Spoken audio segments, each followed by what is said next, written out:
Abubakari Ali Abubakari almaarufu kama Boka. Ni mwanachama Chama cha Mapinduzi. Leo hii nimetimiza haki yangu ya katiba ya kutaka kuchaguliwa kama mwanachama CCM kwenye kura za maoni kuwa mwakilishi au mbunge wa jimbo la Kigamboni. Namshukuru Mwenyezi Mungu nimeweza kuchukua fomu yangu mapema asubuhi na pia jioni hii nimeweza kuirejesha. Nia na madhumuni ni kumsaidia Dr. Samia Suluhu Hassan katika jimbo letu la Kigamboni.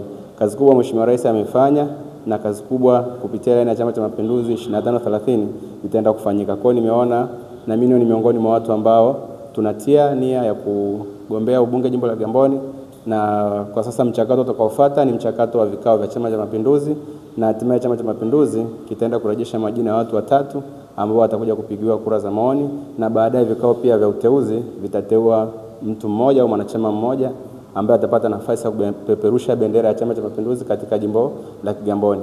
Kwa mimi Mwenyezi Mungu akinijalia nikipata fursa kubwa, ni la kwanza kabisa ni maslahi ya wana Kigamboni, maslahi ya taifa kwa ujumla na maslahi ya Chama cha Mapinduzi.